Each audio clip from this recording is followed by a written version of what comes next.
Morning, James. Sweet. You How well? are ya? What's going on? Well, normally we've got Alex here this morning.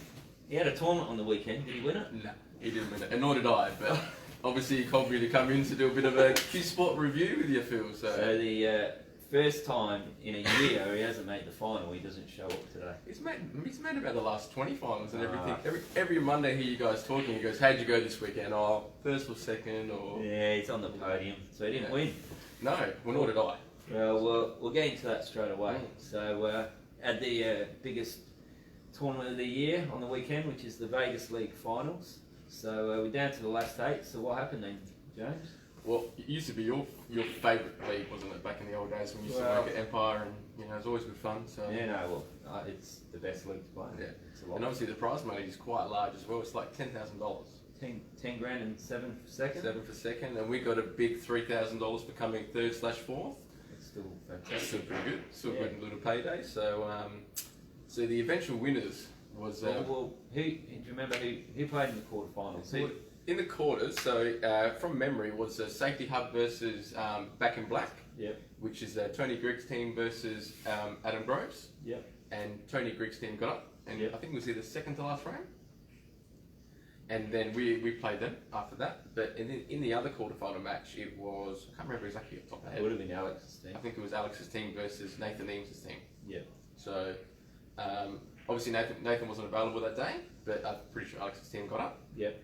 And then So that put you down at 6. correct. So you had the top 4, and then they played off. Yeah, so basically it's a top 4 played. So we finished first, Yep. and we lost to Jonesy's team. Yep. It was a very tight game. It came up to the last frame. It was basically whoever won was the winner. Yep. And in the end, Chris McKenna beat JB in the last round. And then Mikey's team played. Who did they play? They played third. Would have been Raymond. Raymond's team, and they cleaned them up. Absolutely cleaned them up. But that wasn't the case in the final. But we'll get to that anyway. So, so obviously there's 6 left. Yep. So, and then so we had another chance. Yeah. And same thing with Raymond's team. Raymond's team. Raymond's team. So in the end, so we played Tony Gregg's team, Safety Hub. We got them pretty cruisy. Yeah. And then Raymond's team played Alex's team. And that's why he's not here this point. Oh, So he played Raymond's team, played Alex's team. They cleaned them up pretty easily as well. Like both matches were done with about 5 frames to go, which is pretty cruisy. So, and then obviously yesterday we had So you had the semis. we had the semis. So in the end we played Mikey's team, which was a bit sad because obviously it was first versus second. Yep. So that's where we finished in the ladder. Yep. So it was a bit of a it was like a boxing fight, Phil. Yeah. It was ridiculous. They've come out steaming in the first round. Yeah. Like we've had we've just watched really. Yeah. So, and then all of a sudden things change. Like we get to halfway through the 3rd round, and all of a sudden we're like 10 points behind. Wow. Where I think at one stage we were like 30 or something. They've absolutely steamrolled us the whole game. Yeah. But in the end, it came up to the last 2 frames, and it just wasn't meant to be for us. So in the end, Mikey's team won. And then in the other semi-final, it was Raymond's Dunn's team versus Jonesy's team. Yep. And even that game, it was just another little boxing fight. It's gone for ages. And Yeah. Well, that's what you expect though Exactly in a right. semi-final of a major competition. And not only that, it's, everyone's feeling pressure. There's so many misses out there. It's incredible, and that's what you want. Everyone's feeling the pressure. They're all tight, That's right. feeling the So, pressure. and then in the end, Raymond's team got up Yeah. against Jonesy's team. I'm not sure exactly what the final score was, but I think Jonesy's had a few phone calls with you over the last day or 2. You probably know more about me than I do have a ball-by-ball blow of what happened in Phil's this matches. frame and that. Yeah. And what ball and what point? So you want to tell us what the goal was? No, he was just disappointed that they played really well and just missed out. And he did tell me that Raymond's team played too good for him in the semi-final. Yeah. He just wished that they'd made the final, but obviously He probably would have wished he was playing as well. So in the that wouldn't have helped. So in the final, who are the players in the 2 teams? Yeah, so in Mikey's team, which is Ducks Reloaded, obviously you got Mikey Cacciola, Stacey and Linda Vine, Anthony Cacciola, Barry Reeves, the Q repairer, the main person if you need anything done, and also Larry Calavara. Anthony as well. So, And Raymond's team. And Raymond's team obviously got Roland Green. Yep. Ryan Mountford. Yep. Raymond Dunn. Yep. Jordan Mitchell. Yep. And also Michael Hayes.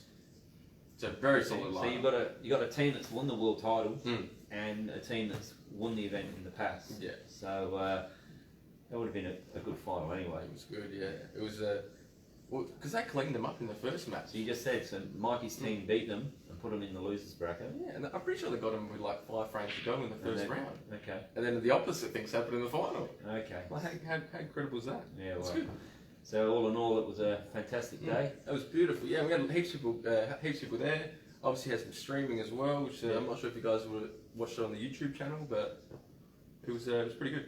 All in all, a big day at Empire yesterday, and well done to the boys. Yes, Balls of Gold. Congratulations. Nice $10,000. That's awesome. As long as they didn't go across the road, it'll be alright. So just on that, James, the league's finished, but the season's starting. Yeah, so the season's starting on the last Thursday of February. And also we have, instead of obviously the Furphy got cancelled. Yeah. So instead of the Furphy now we're going to have the State Nine Ball. Yeah. Over 2 days hopefully, depending on numbers. We're just going to have to work that out as well. So obviously if you guys are interested, just message myself, Mikey, or even Alec or anything. Just give us a buzz and see if you can get you guys into that. So. And what about, is there another 8-ball tournament prior to that? Yeah, so we're going to do like a little sort of fundraising, not necessarily fundraising event, but like a community event. You know, like Super League do for the grand final and stuff. They're trying to get people to come in to watch. So on the I think it's the 21st of February. Yeah. So it's the first Sunday before the league starts. Yeah. We're going to have like a little, which we'll hopefully get about 40 players, or at least half of the Vegas League players. Yeah. We're going to do like a staggered entry. Yeah. And we're going to put $250 into the prize money. Yep. Oh, sorry, the $500 into the prize money, and then we're also going to have $500 of catering for the pool players there as well. Oh, awesome. And also $500 of drinks. So we're going to have like subsidised drinks. So like people are going to pay about $3 a drink. So it's sort of what they do with the Super League. So can anybody go to that? Yeah, just give us a buzz, and we can work out points wise. It's going to be handicap as well. Yeah. Basically the same thing we do on Thursday night. So say if you're a 30-pointer. And if you should be 40-pointer. Many years ago, James. But if you're a 30-pointer playing a 10-pointer, you're going to give them 20-point start. Okay. So it's basically the exact same way that we do Vegas League, Right. But obviously just in singles. Well, that sounds good. So yeah, it should be really good. Obviously, we want to give something back to the players because obviously they spent so much money throughout the season. Yep. Obviously giving them back more prize money for the event because in the end it's a handicap event, anyone can win. Yep. So it's not like the top guys are going to win. So we're designing it so anyone can win. Oh, that's brilliant. Yeah. And then obviously with the food and drinks as well, we want to give back more to the players because obviously there was no trip up. Yeah. No trip up for grabs this year, obviously due to COVID. So. Yeah. No, sounds fantastic. Yeah, it should be good. Oh, awesome. Well, we didn't have a $10,000 prize, but we did have 2 finals in the room this week, James. We had the 147 Snooker League, Division 1 and Division 2 finals. In Division 2, I tipped Lee Cohen as a dark horse. Probably, I'm not sure if you know Lee, but I tipped him as a dark horse to get up and challenge for it. He actually came 3rd. Okay. In 2nd place, we had Shane Murphy, who that would have been his best finish in the final. Like in the finals, that was his best performance, coming 2nd. But he had been in here 3 or 4 times during the week practicing for the final, which was good on him. And Derek Hill won the event. Now Derek was the hot favourite going into the final. He'd won it 4 weeks in a row prior to the final, and so had a pretty good run. It was a very good effort from Derek to actually. Everything went back to 0, no point start or anything, and he still managed to come through. So, well done to the 8 players that made the final, and congratulations to Derek Hill on taking out the title. And in the Division 1, we had Sujith, we had Graham Halligan, Peter Udich, John Quinlan, Ray Farley. So it was a very good final. And going into there, the 2 form players were John Quinlan and Ray Farley. I picked Peter Udich as a dark horse to potentially get up on the night of the finals. But John Quinlan played superb and got he had a couple of breaks as well, didn't he? He knocked in a few 50s. Pretty solid. Ray Farley fell short by 18 points Okay. on winning, and Ray had to cover 180 points in his last 2 frames. And only just missed out. So he got Sujith by 110, and then he beat John Quinlan by almost 70 In the last frame? in the last frame, Wow. where he just fell short by That shows a bit of heart and courage, that, 18. doesn't it? So- But what got him was Graham Halligan knocked in a 65, which was the highest break of the night, and he knocked it in on Ray. So wow. that probably didn't help Ray. That was probably the difference from him winning or... Well, coming it second. was, but well done to John Quinlan. This year, James, he's finished quarterfinals in the state snooker. He finished 3rd in the state 147. He was runner-up in the state 6 reds. Yeah. So his form on the board, he's done really, really well, and it was pleasing for me to see John Quinlan to actually win the event. A couple of nice breaks as well. So Yeah, so congratulations to John Quinlan, fantastic effort, and to Derek Hill winning the two match Q 147 leagues. So they both both get a Q? Yeah, both of them. Beautiful. So that was all good. They're not quite $10,000, but it was an 8-week season, and both deserving winners. How much does it cost to play per week? Well, they play $20, get to play Pretty 3 good, hours and all that sort of stuff. So That's very good. they were all happy. They did well. That's good. And next up is we've got the City of Adelaide, James. I need to get some stats here. Yes, but, we do. in the City of Adelaide, they're in round 13. Only got one more round, and they got their finals coming up. So Shane spoke to me this week, asked me if I could let people know where they're standing. So you might know the teams a bit better than me. But on the Tuesday night in the City of Adelaide, we've got Strikers on top, Crown and Anchor in 2nd spot, the Bombay Bicycle Club in 3rd, and Empire Normal in 4th. That's an interesting name, isn't it? Empire Normal. Yeah, well, what is normal I don't now? know. No one knows what that is. But No. and then on the Wednesday night, we got San Giorgio in top spot, All Stars in 2nd, the Milers in 3rd, and the Crankers in 4th. So they've only got one more round to go, approaching the finals. Their leagues also have good prize money, James. Yeah, it's pretty reasonable. $1,000 for the winning team, $500 for 2nd, and $150 for 3rd and 4th. Yeah, I'm pretty sure this was just their short season as well. So It is their short so season. it's even better. So But what I wanted to mention was their singles stats so far. So Jason Nolan he's killing it. is top on both nights. He was So top he's- 8 before as well. Yeah, so No one can get him. he's running at 85% on a Tuesday night and running at 78% on a Not quite as good on the old Wednesday. Wednesday. And so in 2nd spot is Peter Clow and a good friend of yours, Larry. Yeah. So Larry would have played on the weekend as well He did, in yeah. Vegas. Played very well. Player we just mentioned, Shane Murphy, running 2nd in snooker. He's also running 2nd in the stats, followed by. He's always handy, the old Murphy, isn't he? He's probably an underestimated I player. think so. And I've seen him pot some really good balls here at Snooker SA, and puts a lot of effort into Depends it. what cue he's using. He just mixes it up for the shots. Well, he's got so many, but Yeah.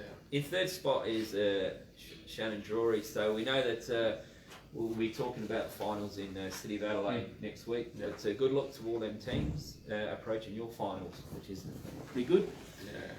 And another one I quickly want to talk about, James, was billiards. I've normally talk about the Monday night where we've got all the enthusiasts that play billiards here at Snooker SA. Is that with the cheese and wine as well? Yeah, so I do get you jealous do- when I you see do know that. So on a Wednesday night, they run a handicapped billiards comp. Anyone can come along and play. You don't have to register. You just rock up on the night. It's handicapped, Yeah. but it's more a social Yeah, event. for sure. They all come. Everyone comes in, plays for 2 or 3 hours, and at the end of it, So do you play one match or 2 matches? no, you play a round robin.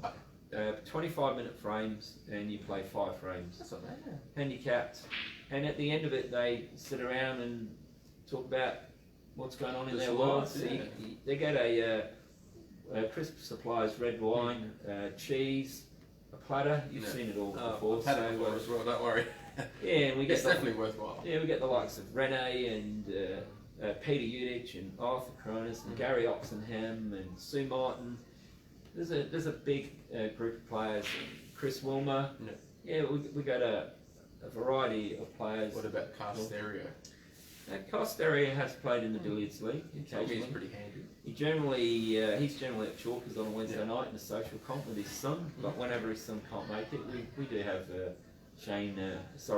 Chris make the odd appearance in here. But so anyone out there interested in learning the game of billiards, wanting a social night out, have a drink of wine, have some cheese. Well, it's definitely a good place to learn from as well. You're talking about the Bun, Tad Babiak, Archie, you know. world accredited coach. Pretty much all their names are right there just in front of you in the state billiards championships. So anyone want to get some coaching, improve their queuing action, need something to do on a Wednesday night, please feel free to call down here and play some billiards. It's a good way to just experience the tables as well, if you haven't played them before. That's right. It's all positives. Yeah. And we'll go on to another sport. I mean, we're doing all the sports. We might as well do another one. Is the blackball, James? Yeah. They had the state titles at Empire last weekend.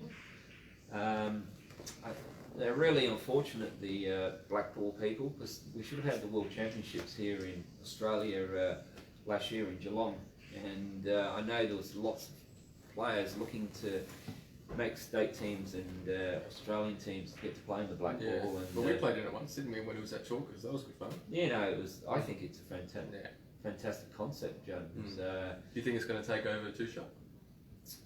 Two-shot is embedded in Australian cue sports. It is, and the fact that South Australia has been a dominant force in two-shot cue sports, but in saying that, there's always room to play another game. Well, it's definitely more exciting, isn't it? Yeah. And it's so big in England. Like the Supreme Rules is basically sort of like blackball, I think, exactly. But well, I was on the internet last night. I was watching the New Zealand blackball, because I know a lot of the players I used to play against, and the game was quick, aggressive, and it was good to watch. Yeah.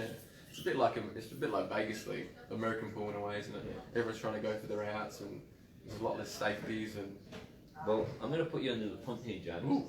Do you know any of the players that qualified for the teams? Not off the top of my head, no. No? Yeah. Well, what we'll do, Alex ran the event at Chalkers, at Empire last weekend. So when Alex is back next week, we'll get the full list of players. Yeah, because there's about 5 teams, I think. There's over 50s or over 40s one. There's a couple like men's A and B and stuff. So there's a few people that we can mention next time as well. I know that Dave Roffel was the main player in the first team. I know he was the captain. I think Anthony Grantham was vice captain. Probably Sarwad will probably be in there as well. Well, there's two fantastic state players there that have been in victorious South Australian teams, and like I said, Slowan. I think they won the World Blackball for Australia. I think so. A couple of years ago. So. Well, you would have heard about Rothers out against us from Jonesy over the phone, I'm pretty sure. Yeah, no, he told me that Rothel played amazing on the weekend. They played pretty good against us. Didn't have to tell me that anyway, because Dave's been one of the premier players in South Australia for numerous years, and not only that, he's played two-shot pool, he's played 8-ball, he's played Vegas League, he's played in snooker. So he's when he's under pressure, he's an absolute star. You know, he's a very good player. And, well, I did hear a rumour he was your doubles partner. He was in the last tournament. Yeah, so, it would have been nice if we played together, but obviously due to COVID, it's probably the right choice for us to, not the choice that we wanted to make, to cancel the Furphy, but obviously people don't really want to travel and have to potentially do 14 days isolation because everyone's got work and it's just hard. So. Yeah, so anyway, back on South Australian Blackball, we will get the list of the 5 teams, and we'll announce the South Australian team that will be going to Victoria later in the year. I think it's in country Victoria. I think Hamilton? Hamilton, yeah. So fingers crossed, there's no COVID, and we can get a team over the same thing for your over 60s? Is that what it is? Or? Well, over 50s? Well, yeah, well, it's... Well, that one, is it Tasmania, isn't it? That big comp of yours coming up? That's not mine. It's gonna go? the one that Alex went. But yeah, it's a scary time at the moment, James. Like you were telling me next week in Geelong, players are not going because they're not sure where they're at. And when you've got family and you go to work and you've got responsibilities, going to play a pool tournament and then may have to isolate for 14 days. It's okay if you're a professional tennis player and the association's paying for you. You get $100 and forget being in the first round. Yeah, the money's okay for that as well. So that started today, didn't it? The Australian Open. Yeah. So anyway, interstate travel, we just got to hope things stay positive and we move forward and that it can all happen again. Well, you got to try and get the ice skate this time if you do go ahead. So. Don't mention it. I'm still having nightmares, James, that he beat me last time. What was the score? 8-5. Okay. Because you don't forget anything, so. Nah. Remember he potted black off 3 cushions to get me in the last frame. So. Really? Yeah. But anyway, that's old news, James. That's New news. Correct. So anyway, any other up and coming events you got on the go? Well, obviously it's just that that fundraising sort of, American 8-ball event, and obviously the state 9-ball instead of the 3rd fee that I can think of. Obviously the Super League finals tonight as well. Yep. So we did have the teams here as well. So let us know about that then. Yeah, so we got Empire Red Ducks versus Empire Bastards. So Bastards won, they won the main Winter League just last season, and obviously you got Red Jays versus Empire Bridge, which is Alex's team. Yeah. So again, Alex is in the podium kneeling, as he always is. So. Well, that's fantastic. So if anyone wants to see some top class 8-ball, we've got that happening at Empire tonight, and then obviously they got the final next week, and the prize money isn't that bad as well. And how much you win for that, John? First prize is 3,000, pretty handy. And Wow. Second is 2,000, and then obviously third and fourth is 1,000 each. Okay. So Excellent. just for a little short. What is it, like an 8-week season? Yeah, or it's something? fantastic. Well, just to let you know, in the up and coming events, we've got the ladies 8-ball tournament at That's at Chalkers. Yeah. March long weekend, 6th and 7th. As you've already acknowledged, James, fantastic prize money, $1,000 to the winner. Maybe we can get a skirt and a wig on you. Maybe. In a shave, you might be an outside chance. But Can I borrow one of yours? yeah, I've got many. Don't worry about that, James. So yeah, all the ladies out there, fantastic event. 64 players only. Natalie Hatton did tell me that first in, best dressed. Well, didn't they have 40 players at the previous one or something? They can only have 42, and they capped it at 42. So 64 players available. And I know when I spoke to Natalie a couple of weeks ago, they'd had over 40 entries already in the event. That's good. So, And Chalkers is such a great environment as well. Yeah. So and we just want to see these events happening all the time. Yeah. For ladies, men's, everybody, juniors, everything. Well, the ladies are doing lots of good work, and they're being supported very well. So excellent, well done all the ladies. Yeah, it should be all the best to everyone playing in it. So. And we got that's if you play. don't know about that, Jimbo, but we've got just before we go, we got our Challenger League starting this Wednesday night. We've got a few new runners in there, which you might know, like Gavin Van der Wal, 8-ball player. Kieran Maguire is a lad from Ireland that's moved to Adelaide. He's pretty good. Michael Pritchard. Yeah. And I've also got another player, his name's Sohill, that plays in a club in the city. I don't even know it, 8. Yeah, it's on Wright Street. Yeah, he works there. Okay.